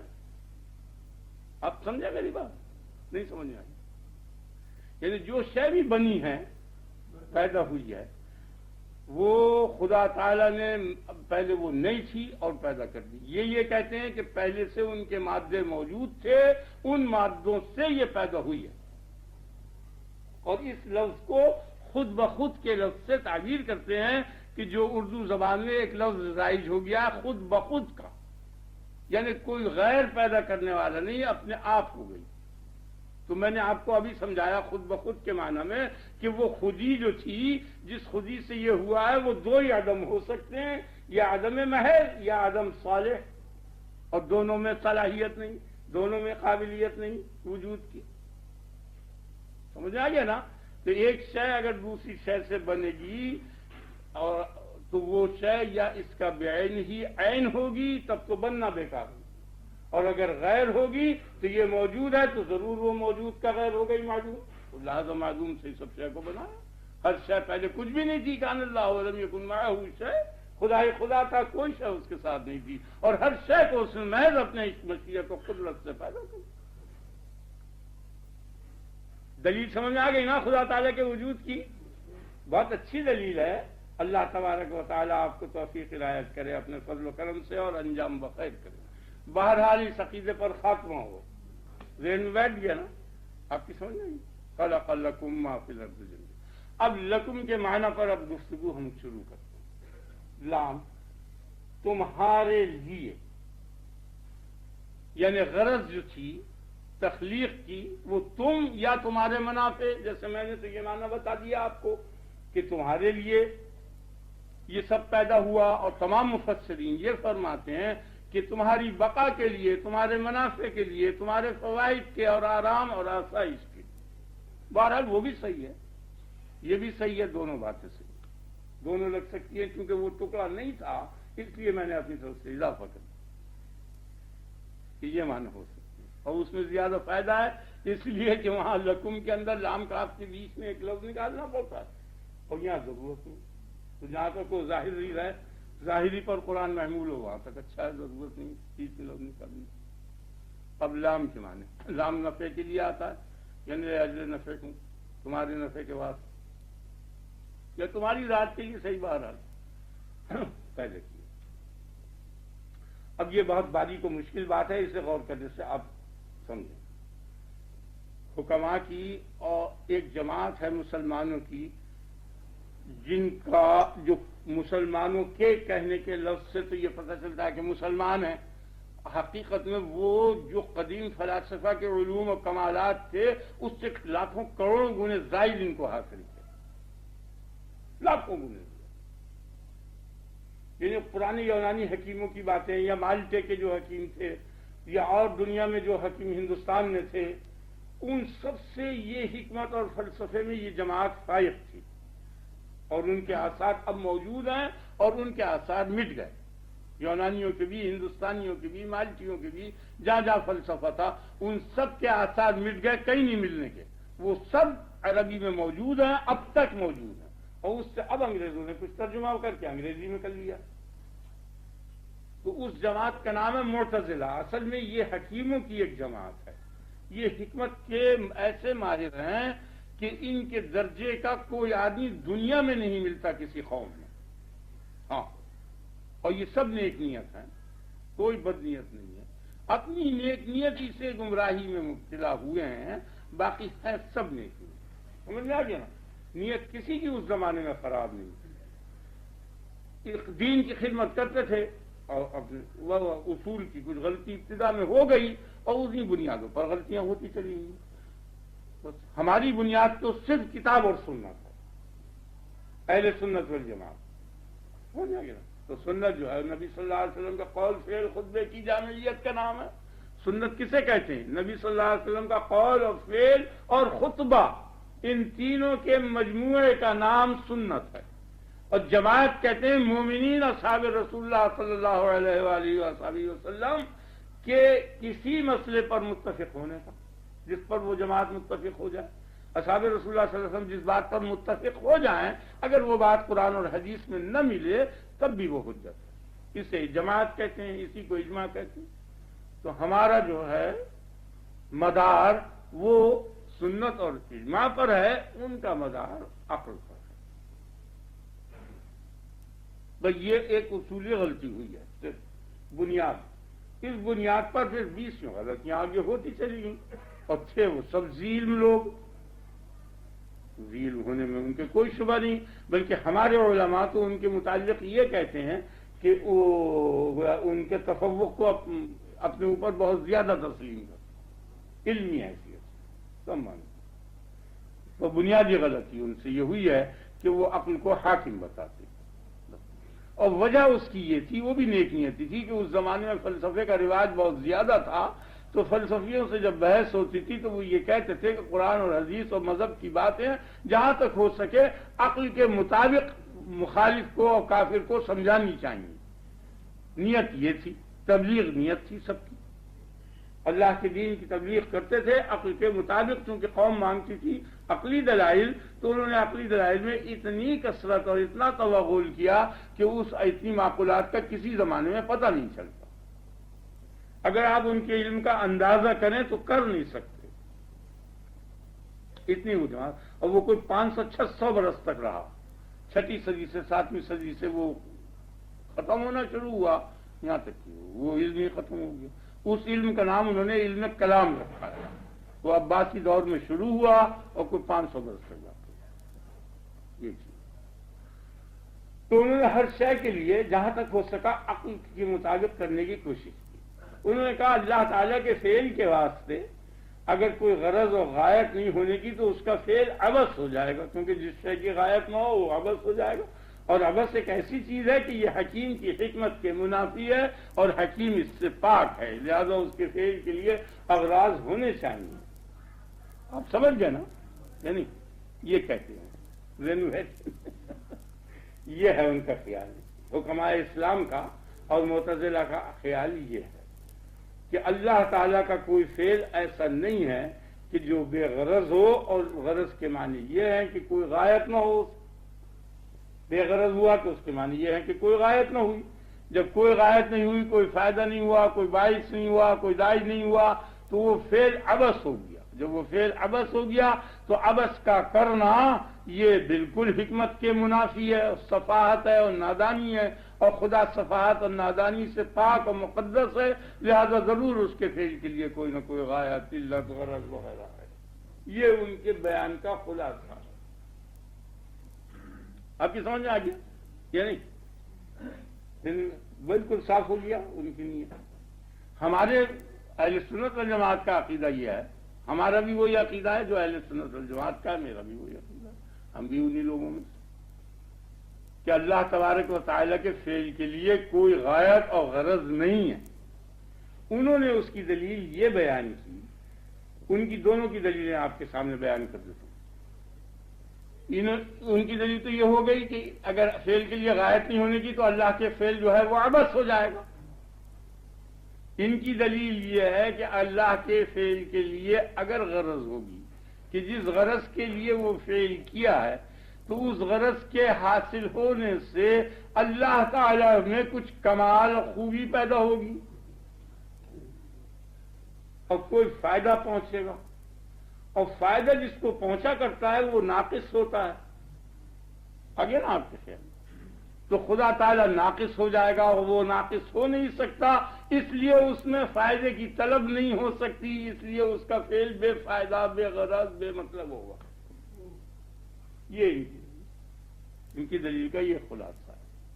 آگے نا اور اس کے علاوہ وہ کہتے ہیں یہ بھی بات ہے کہ اللہ تعالیٰ اس غرض کے بغیر پھر شے کے پیدا کرنے پر قادر نہیں رہنے کا، کیونکہ کیا ضرورت ہے پھر جب وہ غرض حاصل کرنی ہے تو اس غرضی کی بنا پر تو وہ فعل ہوگا، بغیر غرض کے وہ فعل نہیں کر سکے گا. تو یہ معنی عاجز ہونے کے ہیں. تو اللہ تعالیٰ کے لیے اگر غرض ہوگی تو وہ غرض جو ہے اس کو عاجز کر دیں، اور اللہ کا عاجز ہونا محال ہے. آگے نا اور انہوں نے یہ بھی بات کہی ہے کہ اگر اس کے فعل کے لیے کوئی غرض ہوگی تو وہ غرض یا قدیم ہوگی یا حادث ہوگی. اگر وہ غرض حادث ہوگی، حادث اسے کہتے ہیں جو پہلے نہ ہو اور پھر ہو، اور جو ایسا نہ ہو کہ پہلے نہ ہو پھر ہو اسے قدیم کہتے ہیں. آپ سمجھ گئے نا؟ یہ دوسرے لفظوں میں سمجھانے کے لیے ہمیشہ سے ہو اسے قدیم کہتے ہیں. کیونکہ اس لفظ میں قباحت ہے تو اس لیے میں نے یہ لفظ ایجاد کر دیا اپنی طرف سے کہ قدیم کے معنی سمجھانے کے لیے ہمیشہ سے ہو، کیونکہ ہمیشگی کا جو لفظ ہے یہ دلالت کر رہا ہے زمانے پر. ہمیشگی کا لفظ تو زمانے پر دلالت کر رہا ہے، اور زمانہ منافی ہے ہمیشگی کے، دوام کے، کیونکہ اس میں تجدد ہے، آگے پیچھے ہے، تعاقب ہے. ایک جز ہوتا ہے وہ مٹ لیتا ہے، پھر دوسرا جز ہوتا ہے. آپ سمجھ گئے نا؟ اب 3 سے 4 تک کا گھنٹہ مٹ لے گا جب 4 سے 5 تک کا گھنٹہ آئے گا. زمانے کے جو اجزاء ہیں وہ ایک دوسرے کے بعد ہوتے ہیں. تو اس لیے اس دقت سے بچنے کے واسطے جو شے پہلے نہیں تھی اور پھر ہو وہ حادث کہلاتی ہے، اور جو ایسی نہ ہو وہ قدیم کہلاتی. ایسی نہ ہو کہ کیا مانے؟ یعنی ایسی نہ ہو کہ پہلے نہ ہو پھر ہو اور ہو. آگے نا وہ صاف ہوگی. تو اگر غرض ہوگی تو اگر وہ قدیم غرض ہوگی تو اس غرضی کی بنا پر یہ کام کیا جا رہا ہے تو وہ کام بھی قدیم ہو جائے گا. تو چاہیے کہ خدا کے علاوہ اور چیزیں بھی قدیم ہو جائیں. اور اگر حادث ہوگی تو وہ اس غرض کے حادث کرنے کی کوئی غرض ہوگی، پھر اس غرض میں گفتگو ہوگی، اور جو یہ گفتگو ہے وہی اس میں گفتگو ہوگی، تسلسل ہوگا، اور وہ بھی محال ہے. اس لیے خدا کے لیے کوئی غرض نہیں. اب بعض لوگوں نے یہ کہا کہ خدا کے لیے کوئی غرض نہیں اس کی ذات کے لیے، لیکن بندوں کا نفع پہنچانا یہ غرض ہے، بندوں کو فائدہ پہنچانا یہ غرض. تو بندوں کے فائدہ پہنچانے سے کچھ فائدہ اگر اس کو ہو رہا ہے تو وہی سوال پیدا ہو گیا، پھر ناقص ہو گیا. اور اگر کوئی فائدہ نہیں پہنچ رہا تو وہ خدا کی غرض نہ رہی، بندوں کی غرض ہو گئی. آپ کی سمجھ میں آیا؟ صاف ہو گیا. پھر دوہرا ہے ذرا پیر کی بات. اور پھر اس کے علاوہ اگر وہ غرض جو ہے بندوں کے مصالحے کے لیے ہو تو یہ واقعے کے خلاف ہے. یہ واقعے کے خلاف ہے، کیونکہ بندوں تمام کو جتنی بھی عقلیں ہیں کوئی عقل اس کے لیے تیار نہیں ہے کہ جو یہ اس کو اچھا سمجھنے لگے کہ جینے کے بعد مر جائے. کوئی مرنے کو پسند نہیں کرتا، کوئی دکھ کو پسند نہیں کرتا، کوئی جہنم کو پسند نہیں کرتا.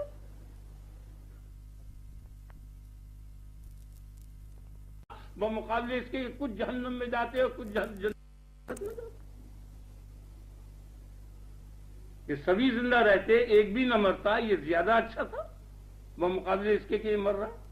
پیدائش کے بعد مرنا اس کے مقابلے میں یہ بہتر تھا کہ پیدا نہ ہوتا.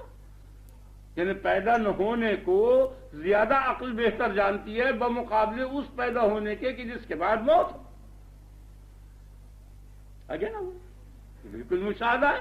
یعنی کسی کے یہاں بیٹا پیدا نہ ہو تو اس کو اتنی تکلیف نہیں ہونے کی، عدم ہے نا، لیکن پیدا ہو کر مر جائے تو وہ اس کے مقابل میں بہت زیادہ تکلیف ہوگی. اس کے لیے یہی بہتر تھا کہ نہ ہوتا تھا. تو مصلحت تو یہ تھی. تو بندوں کی مصلحت کے لیے اگر کوئی فعل کیا تو یہ واقعے کے بالکل خلاف. واقعات جو ہیں موت اور زندگی اور دکھ اور سکھ اور جنت اور دوزخ، یہ سب اس بات کو بتا رہے ہیں کہ یہ مصلحت عقلی جو ہے اس کے یہ خلاف. اور یہی بین دلیل ہے. اسی چیز کو ہم اگر الٹ دیں تو معلوم ہو گیا کہ عقل ہدایت کے قابل نہیں ہے. کیوں کہ عقل کا تو تقاضا یہ تھا کہ جہنم نہ ہو، عقل کا تقاضا یہ تھا کہ دکھ نہ ہو، عقل کا تقاضا یہ تھا کہ بیماری نہ ہو. عقل تو اس کو کبھی بھی پسند نہیں کرتی تمام اشیاء کو، اور ہو گئی وہ سب. تو معلوم ہوا کہ واقعات عقل کے تابع نہیں ہے بلکہ عقل واقع کے تابع ہوگی. یہ میری دلیل ہے. میں نے نہیں سمجھا، آپ سمجھ گئے نا، ذہن بیٹھ گیا نا. تو فریقین کی یہ دلائل میں ان کی دلیل کے متعلق اپنی ذاتی رائے بیان کر دیتا ہوں تاکہ اور سہولت ہو جائے آپ کو. یہ اصل میں ایک لفظ ہے جس سے دھوکہ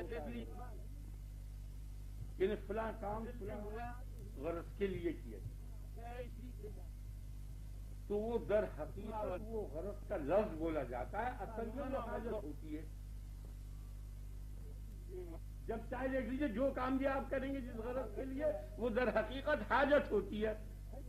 وہ مخفی ہو گیا لفظ اور اس کی جگہ غرض کا لفظ پیش کر دیا. اصل میں وہ حاجت ہوتی ہے.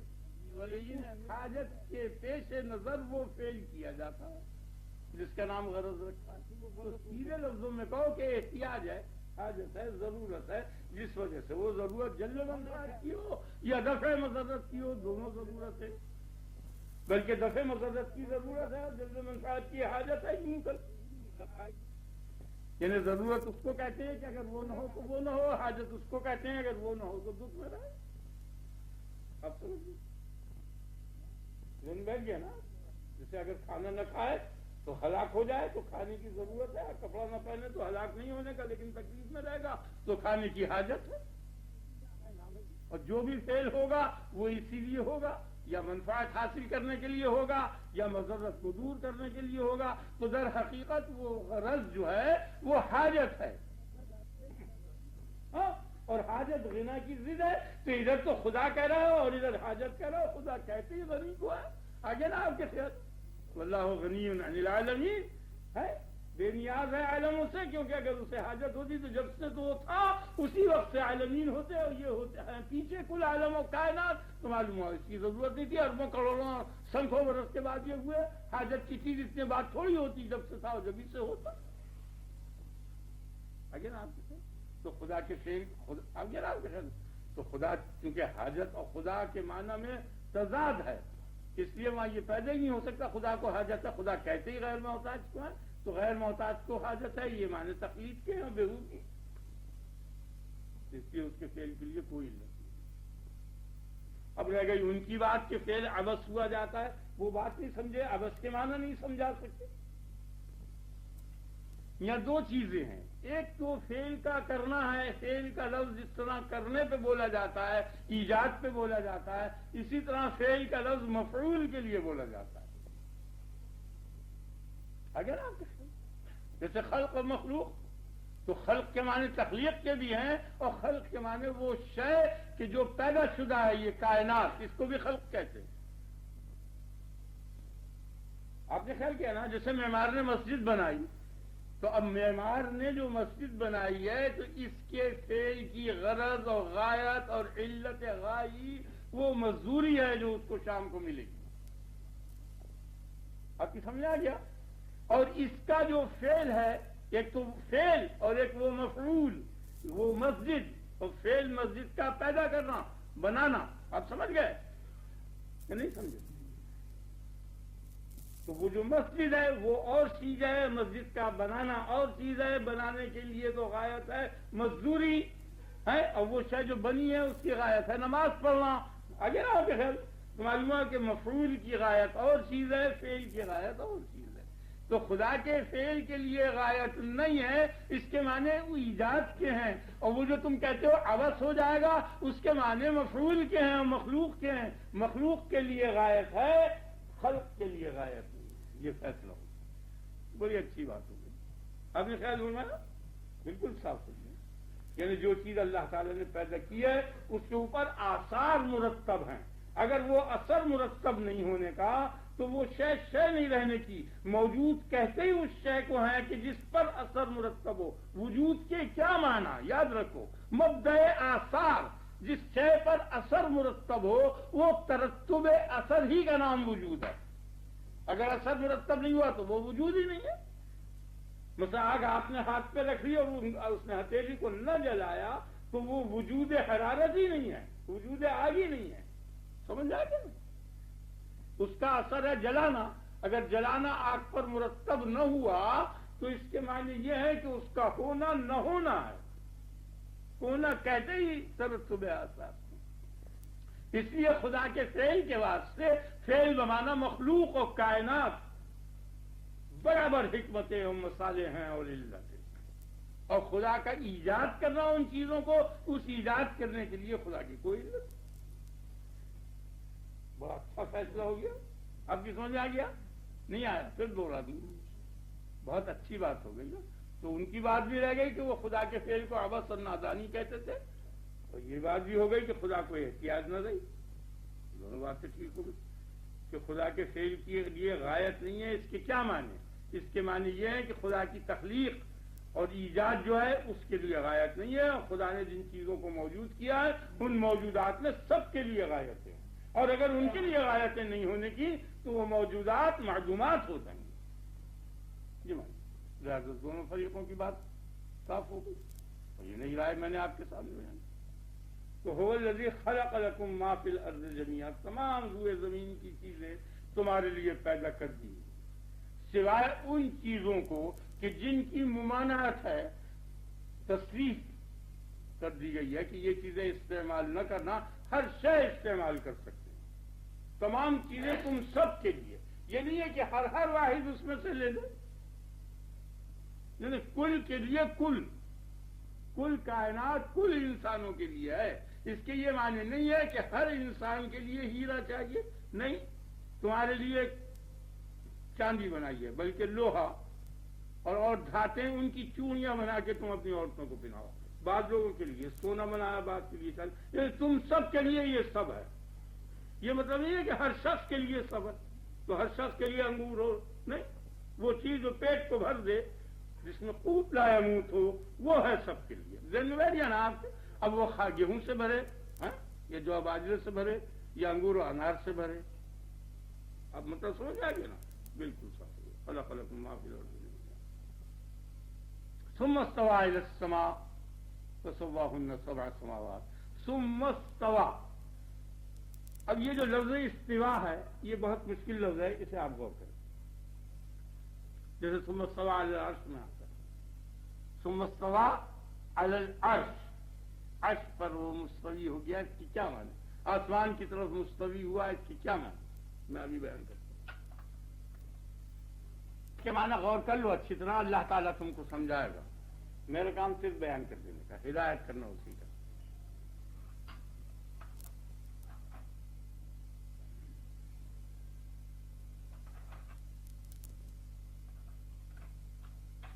اس آیت کو پورا کر دیتا ہوں آج انشاءاللہ، اس قادر ربو کیسے چلے گا، اور 4 برس میں 3 رکوع ہو گئے ہیں، خدا کی قدر 4 سال ہو گئے نا تقریباً۔ تو اب اس کے اندر استوا جو ہے، ویسے لفظ معنی سیدھے ہوں گے، استوا کے معنی لغتاً سیدھے ہوں گے۔ تو مجسمہ ایک گروہ ہے جو خدا کی جسمانیت کا قائل ہے، مجسمہ ان کو کہتے ہیں، مجسمہ جو خدا کو جسم قرار دیتے ہیں، معاذ اللہ۔ اب اس کے معنی کچھ ہی وہ بتائیں، وہ کہتے ہیں ایسا جسم ہے ذاک الاجسام، اور جسموں کی طرح نہ صحیح لیکن جسم۔ اس وقت ان کے مذہب کے باطل ہونے کے متعلق کوئی گفتگو نہیں، مگر استوا کے معنی میں چونکہ اس کی ضرورت تھی، اس لیے ان کے نزدیک تو یہ ہے کہ تمام روئے زمین کی چیزیں بنا کر پھر وہ چلا آسمان کی طرف، استوا کے معنی یہ ہوا، وہ مکانیت کے قائل ہیں۔ اور یہ بالکل باطل چیز ہے. ایک گروہ یہ کہتا ہے کہ استوا کے معنی استعلا کے ہیں، یعنی اس پر چھا گیا، غالب آیا. استوا علی العرش کے معنی استولا، استوا الی السماء کے معنی استولا الی السماء، اس پر چھا گیا. یہ بھی معنی چسپا نہیں ہوتے، اس لیے کہ آسمان پر استیلاء اور غلبہ ہونا، استیلاء اور غلبہ ہونا یہ مخصوص نہیں ہے. استیلاء اور غلبہ اس کو تمام کائنات پر ہے، تخصیص آسمان کی کچھ فائدہ. ایک گروہ نے اس کی یہ معنی بتائے ہیں کہ یہ جو استوا ہے یہ اعوجاج اور ٹیڑھ، اعوجاج کے معنی ٹیڑھا ہونا، یہ اس کی ضد ہے اور یہ اس کی ذات کی صفت ہے. یہ بھی بالکل غلط ہے. یہ جسم کا حادثہ ہے، جسمانیت اس میں نہیں ہو سکتی. یہ تینوں معنی غلط ہے. بلکہ استوا کے معنی جو ہیں انتہا کے ہیں، یعنی اس نے تمام روئے زمین کی چیزوں کو بنایا اور یہ تخلیق جو ہے آسمان پر جا کر منتہی ہو گئی اور ختم ہو گئی. یعنی ثم استوى علی العرش کے معنی یہ کہ عرش پر ختم ہو گئی اس کی کائنات کی تخلیق. ثم استوى الی السماء یعنی تمام روئے زمین کی چیزیں بنائی اس نے، بناتے بناتے یہ بناوٹ اور یہ تخلیق جو ہے آسمان تک منتہی ہو گئی.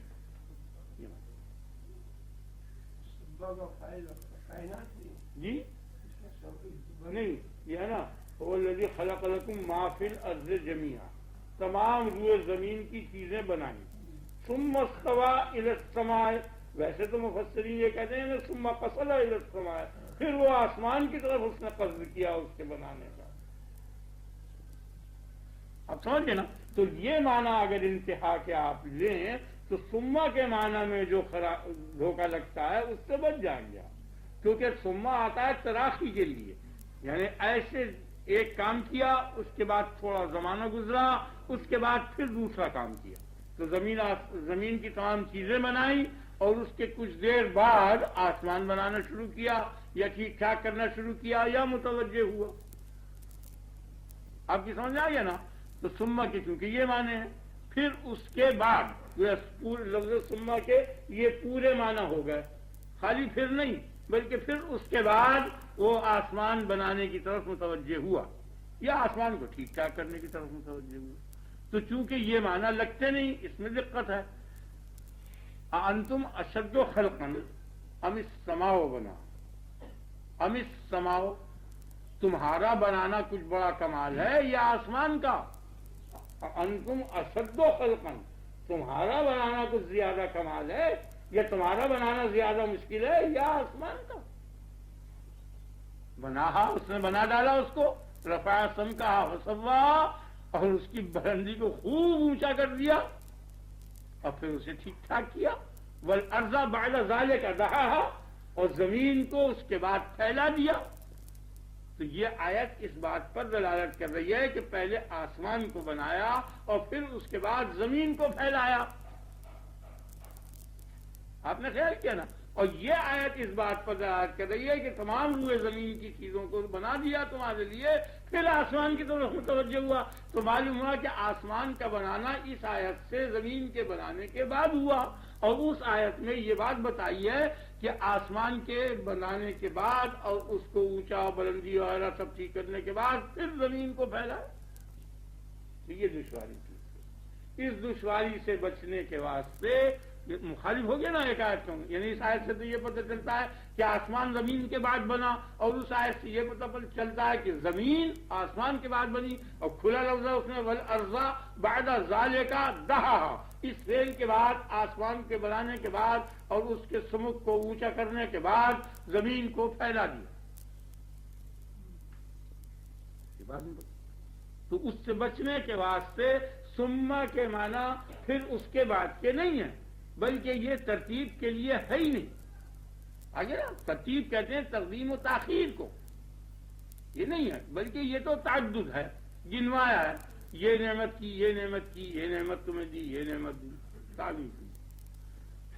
اب بعض لوگوں نے یہ بھی کہہ دیا ہے کہ یہ زمین جو ہے اللہ تعالیٰ نے زمین کو مادے کو بنا دیا یا زمین کو بنا دیا، اس کے بعد پھر آسمان کو بنایا، پھر اس کے بعد زمین کو پھیلا دیا. یہ بھی کہا بعض مفسروں نے. اب سمجھ گئے نا, اس پھیلانا پیچھے ہے اور پیدا کرنا پہلے ہے. تو یہ آیت جو ہے, اس آیت میں یہ پتہ چلتا ہے کہ زمین کو پہلے پیدا کیا, تو وہ کہتے ہیں ٹھیک, اور پھر آسمان کو بنایا ٹھیک, لیکن زمین کے پیدا کرنے کے معنی یہ ہے کہ زمین کو پیدا کر دیا بغیر پھیلائے, اور پھر آسمان کے بنانے کے بعد وَالْأَرْضَ بَعْدَ ذَلِكَ دَحَاهَا, زمین کو پھیلا دیا. آپ کی سمجھ آئی ہے نا؟ تو یہ بات جو ہے یہاں نہیں چسپاں ہوتی, اس لیے کہ زمین جو ہے وہ بغیر, اتنا بڑا جسم ہے کہ بغیر پھیلے وہ متحقق نہیں ہو سکتی. اور پھر اس کے علاوہ یہ ہے کہ وہ خلق لکم ما فی الارض جمیعا, تمام روئے زمین کی چیزیں پیدا کرنے کے بعد آسمان ہوا نا. ہاں, تو یہ روئے زمین کی چیزیں پیدا ہو نہیں سکتی جب تک کہ زمین کا پھیلاؤ نہ ہو. آپ نے خیال کیا؟ مجھے آپ نے خیال ہو. تو لہٰذا ان تمام دقتوں اور دشواریوں سے بچنے کے لیے سیدھا لفظ ہے کہ تمہارے اوپر یہ احسان کیا, یہ احسان کیا, یہ احسان کیا, یہ احسان کیا. زمین کی تمام روئے زمین کی چیزیں بنائی, اور تمام روئے زمین کی چیزیں بنانے کے بعد تمام روئے زمین کی چیزیں جو ہیں یہ بنائی, اور یہ بنانا جو تھا آسمان تک منتہی ہو گیا, یعنی ہم بناتے ہوئے وہاں تک چلے گئے, آسمان تک یا عرش تک. قصہ ختم ہو گیا. آپ کی سمجھ آ گیا؟ تو یہ سما والا کا قصہ بھی ہے, اور یہ آیتوں کا تناقض بھی. فَسَوَّاهُنَّ سَبْعَ سَمَاوَاتٍ, پھر ان کو ٹھیک کیا. ہن جمع کی ضمیر ہے, اور لفظ سما کا, اور یہ عام طور پر مشہور ہے کہ سما واحد ہے, جمع کی ضمیر اس کی طرف پھر نہیں سکتی. تو مفسرین نے یہ طریقہ کیا کہ یہ ضمیر جو ہے مبہم ہے, اور اس کی تفسیر کرنے والا 7 سماوات ہے, یا یہ اس کی تمیز ہے. اور بعض لوگوں نے یہ کہا کہ نہیں, سما جو ہے وہ سماعتن کی جمع ہے, اس لیے جمع کی ضمیر ہے, اور وہ اس کی تمیز ہے, تو وہ اس کا بیان ہے. 7 سماوات, یہ لفظی بحث ہے. پھر ان کو یعنی 7 آسمانوں کو ٹھیک ٹھاک کر دیا. وَهُوَ بِكُلِّ شَيْءٍ عَلِيمٌ, اور وہ ہر شے سے باخبر ہے اور علیم. اس لیے کہ پیدا کرنا جو ہے, آپ سمجھ رہے ہیں نا, یہ جو افعال ایسے محکم ہو رہے ہیں, فعل محکم جو ہے یہ اس بات پر دلالت کر رہا ہے کہ فعل محکم کا جو فاعل ہے وہ عالم ہے.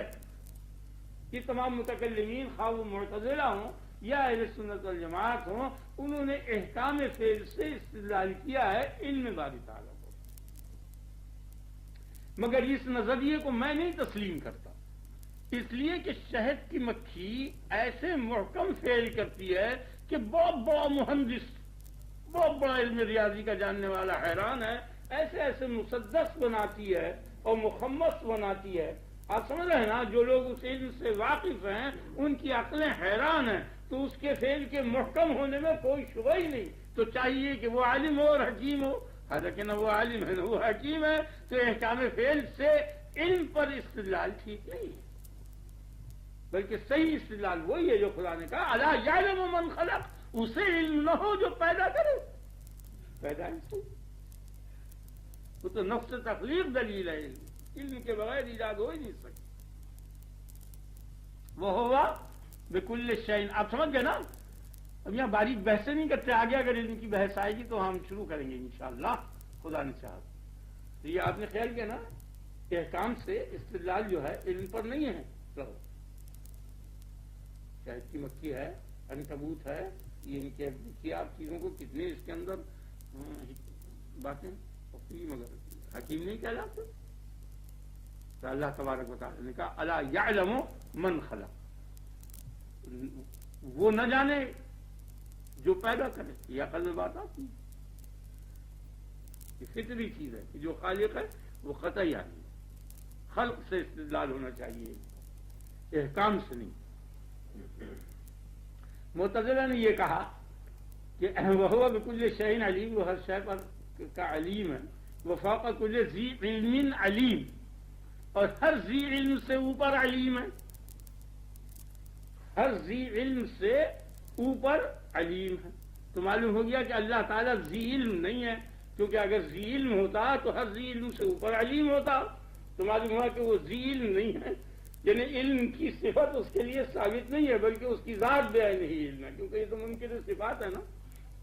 یہ کام آپ کی سمجھ میں آ گیا نا، علمی بات.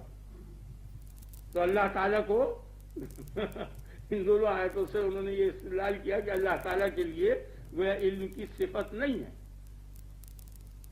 کیونکہ اگر اس کے لیے علم کی صفت ہوتی اللہ تعالیٰ ذی علم ہوتا، اور ذی علم سے اوپر علیم موجود ہے، تو اور اللہ سے اوپر کوئی علیم ہے نہیں، تو معلوم ہوا کہ اللہ ذی علم نہیں ہے اور علیم ضرور ہے. خیال لگا گیا نا؟ تو معلوم ہوا کہ وہ بے عین ذات ہی علیم ہے، بے علم ہی علیم نہیں. لیکن یہ ان کا خیال غلط ہے. انزلہ بعلم ہی، اللہ تعالیٰ نے کہا میں نے نازل کیا ہے اس کو اپنے علم سے صراحت کے لیے، علم ثابت کیا. انزلہ بعلم ہی، اپنے علم سے نازل کیا، اور خاص ہے یہ وہاں. آپ کی سمجھ آ گیا؟ اب یہ آیت کا مضمون ختم ہو گیا. اب بس ٹھیک ہے، وہ آیت پھر مضمون کچا رہ جائے گا، آگے بڑھیں گے تو. اب یہ بس کافی ہے یہ مضمون. اللہ تبارک و تعالیٰ آپ کو مجھ کو توفیق دے.